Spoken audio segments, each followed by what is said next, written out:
बिस्मिल्लाहिर्रहमानिर्रहीम। अस्सलामुअलैकुम। आज के लेक्चर में हम डाइजेस्टिव सिस्टम के बारे में बात करेंगे।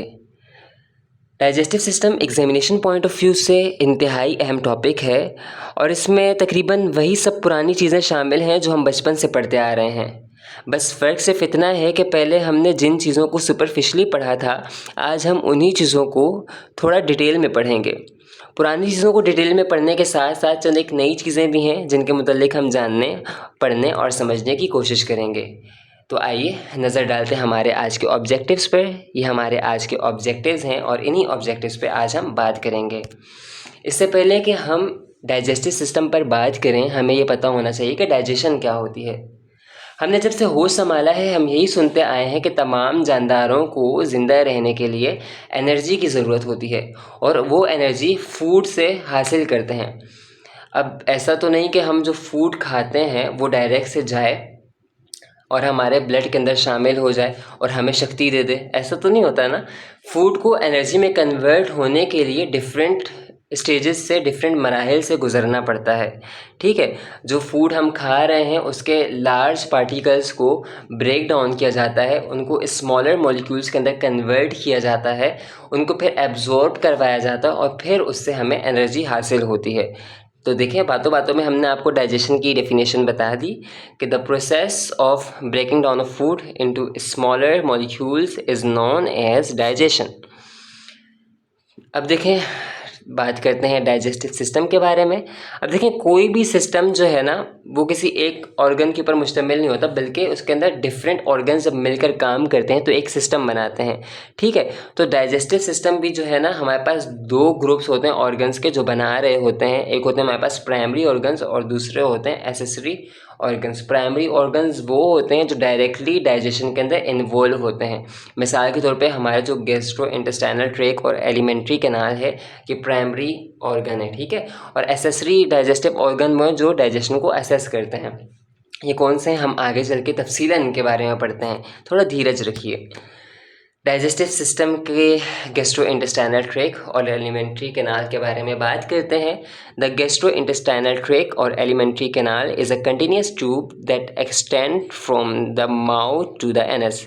अब गैस्ट्रो इंटेस्टाइनल ट्रैक या फिर एलिमेंट्री कैनाल एक ट्यूब लाइक स्ट्रक्चर है जो हमारे माउथ से लेकर हमारे एनस तक मौजूद होता है। ठीक है, जो हमारे माउथ से शुरू होता है और एनस पे जाके ख़त्म होता है। The organ of the gastro intestinal tract include mouth, most of pharynx और oesophagus, stomach, small intestine, large intestine. अब गैस्ट्रो इंटेस्टाइनल ट्रैक के अंदर कौन कौन से ऑर्गन शामिल होते हैं? इनमें हमारा माउथ शामिल होता है, फेरिंग्स शामिल होता है, ईसोफेगस शामिल होता है, स्टमक यानी कि मैदा शामिल होता है, small intestine and large intestine यानी कि छोटी और बड़ी आंतें भी इनके अंदर शामिल होती हैं। The length of the GI tract taken from the cadaver is about 9 metre. अब कहने के जो जीआई ट्रैक की जो लेंथ है तकरीबन 9 मीटर होती है। 9 मीटर या 30 फीट तक लंबा होता है। ये याद रखिएगा वैल्यू, ये आ सकती है, आपसे पूछा जा सकता है एमसीक्यूज़ के अंदर कि जीआई ट्रैक की लेंथ क्या होती है। सही।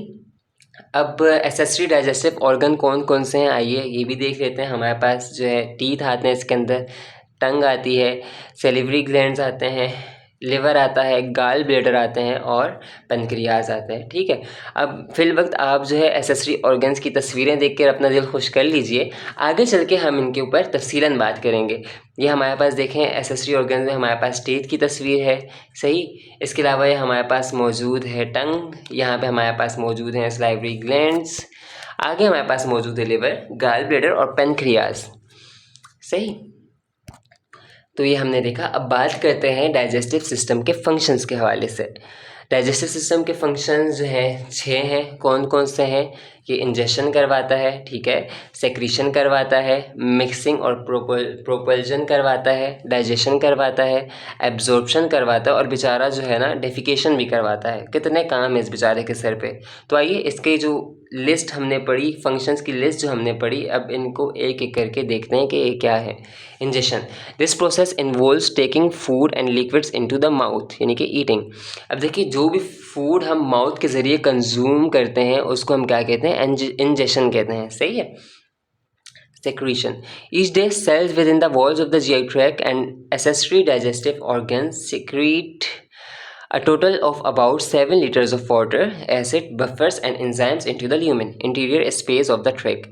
हर रोज़ जीआईटी की वॉल्स में मौजूद सेल्स और एसेसरी डाइजेस्टिव ऑर्गन्स मजमूई तौर पर तकरीबन 7 लीटर वाटर, एसिड, बफर्स और एंजाइम्स को ल्यूमेन के अंदर सेक्रीट करते हैं।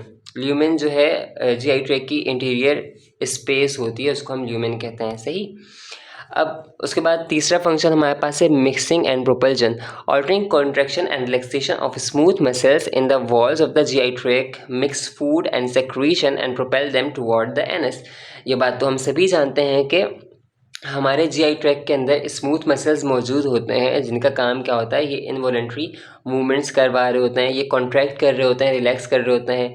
ठीक है, इनके अंदर वेव लाइक मूवमेंट हो रही होती है, जिसे हम क्या कहते हैं, पेरिस्टालसिस मूवमेंट कहते हैं। अब इस मूवमेंट का फंक्शन क्या होता है, ये मूवमेंट जो है, जो जीआई ट्रैक्ट के अंदर मौजूद फूड है और जो सेक्रीशंस हैं उनको आपस में मिक्स करती है, और जो फूड है उसको एनस की जानिब प्रोपेल करती है। This ability of the GI tract to mix and material along its length is called motility. अब देखें, अभी जो फूड हमारे जीआई ट्रैक्ट के अंदर मूव करता है, इसकी इस सलाहियत को, इसकी इस कैपेबिलिटी को मोटिलिटी कहते हैं। यानी कि हमने मुंह में निवाला डाला, ठीक है, निवाला मुंह से होता हुआ ईसोफेगस में गया, ईसोफेगस से स्टमक में गया, स्टमक से जो है ये इंटेस्टाइन में आया, फिर जो है बॉडी से आउट हो गया। तो इसने जितनी भी ये जीआई ट्रैक्ट के अंदर मूवमेंट की, इस मूवमेंट को हम क्या कहेंगे, इसको हम मोटिलिटी कहेंगे। उसके बाद हमारे पास आता था digestion, mechanical and chemical process break down ingested food into small molecules. अब देखें, हमारे पास दो तरह की डाइजेशन होती है, एक होती है मैकेनिकल और दूसरी होती है केमिकल। तो आइए देखते हैं मैकेनिकल डाइजेशन में क्या होता है और केमिकल डाइजेशन में क्या होता है। Mechanical digestion. The teeth cut and grind food before it is swallowed, and then smooth muscle of the stomach and small intestine churn the food.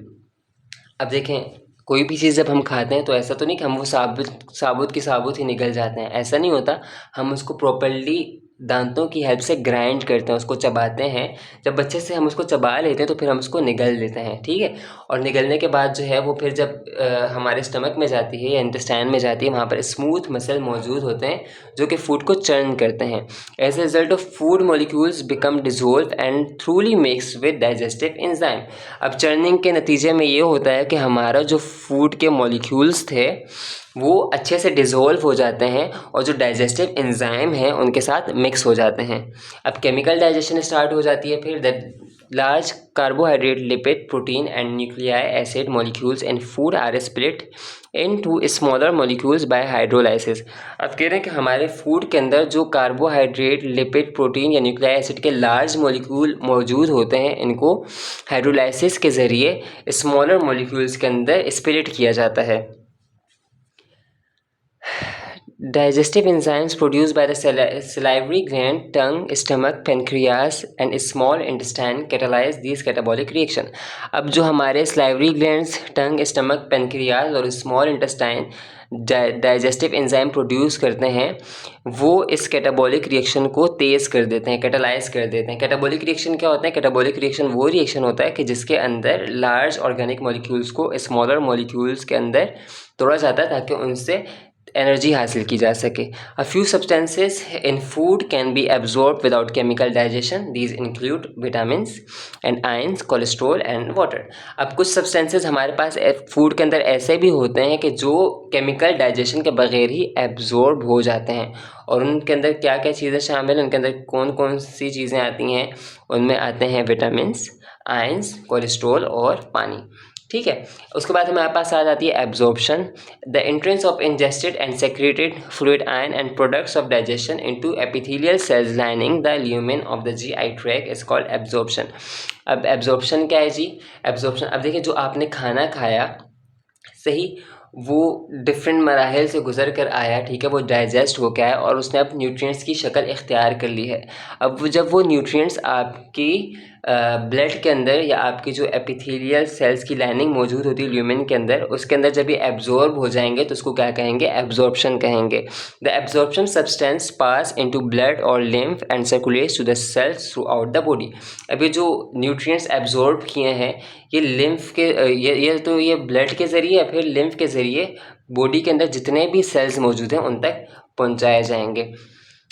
उसके बाद हमारे पास लास्ट फंक्शन आ जाता है डेफिकेशन का।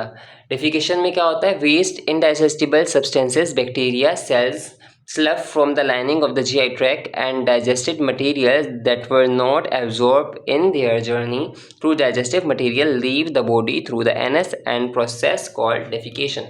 अब डेफिकेशन क्या है, जो वेस्ट मटेरियल था, जो अनडाइजेस्टिबल सब्सटेंसेस थे, बैक्टीरिया वगैरह थे, सेल्स वगैरह थे, ठीक है, और जो ऐसा मटेरियल जो कि एब्जॉर्ब नहीं हो पाया वो सारा का सारा अब बॉडी क्या करेगी, बाहर निकालेगी। उस बाहर निकालने के अमल को एक्सक्रीशन, एलिमिनेशन या फिर डेफिकेशन कहा जाता है। The elimination material is termed as faeces. अब जो मटेरियल हम एक्सक्रीट आउट करते हैं उसको फीसेस यानी कि फुजला कहते हैं। अब बात करते हैं जो जीआई ट्रैक है, हमारा जीआई ट्रैक है उसकी कंपोजिशन की, कि उसके अंदर वो कितनी लेयर से मिलकर बना हुआ होता है। The wall of GI tract from the lower esophagus to the anal canal has the same basic 4-layer arrangement of the tissue। अब कह रहा है कि जो हमारे जीआई ट्रैक है कहाँ से शुरू हो रहा है भाई, जीआई ट्रैक शुरू हो रहा है हमारा जीआई ट्रैक हमारा शुरू हो रहा है माउथ से और कहाँ पे ख़त्म हो रहा है, एनस तक। लेकिन ये बात कर रहे हैं लोअर ईसोफेगस की, ठीक है। लोअर ईसोफेगस से लेकर एनल कैनाल तक जो टिश्यूज़ मौजूद हैं तकरीबन 4 लेयर उनकी मौजूद होती हैं टिश्यूज़ की, और इनकी अरेंजमेंट जो है ना वो बिल्कुल सेम होती है, ठीक है। The 4 layer of the tract from deep to superficial are the mucosa, sub mucosa, muscularis and serosa, ठीक है। अब जो सबसे इंटरमोस्ट टिश्यू की लेयर होती है उसको हम क्या कहते हैं, म्यूकोजा कहते हैं। म्यूकोजा के ऊपर सब म्यूकोजा मौजूद होती है, उसके ऊपर जो है मस्कुलरिस मौजूद होती है, और फिर सिरोजा सबसे आउटर मोस्ट जो लेयर है उसको कहते हैं।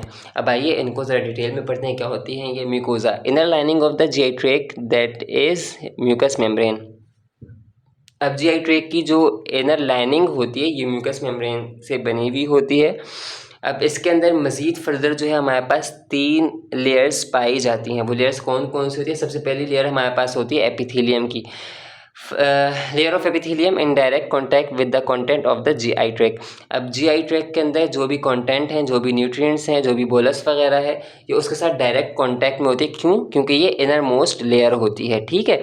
उसके बाद हमारे पास दूसरी लेयर आती है कनेक्टिव टिश्यूज़ की, जिसको हम क्या कहते हैं, लेमिना प्रोप्रिया कहते हैं। अब इसके अंदर जो है लिम्फॉइड टिश्यूज़ मौजूद होते हैं। उनका फंक्शन क्या होता है, ये बॉडी के डिफेंस के अंदर काम करते हैं, यानी कि कोई जरासीम वगैरह अगर बॉडी के अंदर इंटर हो गए तो इसको क्या कर देंगे, ख़त्म कर देंगे। फिर तीसरी लेयर हमारे पास आ जाती है स्मूथ मसल की बनी हुई, जिसको हम क्या कहते हैं, मस्कुलरिस म्यूकोजा कहते हैं। सही, आगे हम चलते हैं दूसरी लेयर के ऊपर जो म्यूकोजा के ऊपर मौजूद होती है, उसको कहते हैं सब म्यूकोजा, ठीक है। The consist of areolar connective tissue that binds the mucosa to the muscularis. अब ये जो है एरुलर कनेक्टिव टिश्यू से बनी हुई होती है जो कि म्यूकोजा और मस्कुलरिस को आपस में बाइंड कर रही होती है। It contain many blood and lymphatic vessel that received absorb food molecules. अब इसके अंदर बहुत सारी ब्लड और लिम्फेटिक वेजल्स मौजूद होती हैं जिनका फंक्शन क्या होता है कि ये एब्जॉर्ब फूड मॉलिक्यूल्स को रिसीव करती हैं।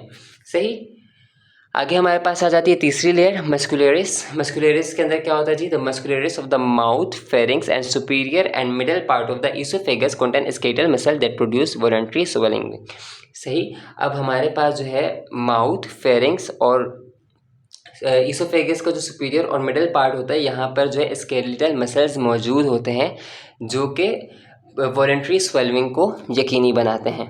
सही, अब हमारे पास आउटर मोस्ट मेम्ब्रेन आ गई है serosa. The portion of GI tract that are suspended in the abdominopelvic cavity have a superficial layer called serosa. अब वो लेयर जीआई ट्रैक्ट की वो लेयर जो एब्डोमिनोपेल्विक कैविटी के अंदर एक्सपोज होती है, यानी कि सुपरफिशियल लेयर जो है उसको हम क्या कहते हैं, सिरोजा कहते हैं, ठीक है। अब यहाँ पे मैं आपको दिखा दूँ, ये देखिए ये हमारे पास मौजूद है म्यूकोज़ा, ठीक है। ये इनर मोस्ट है।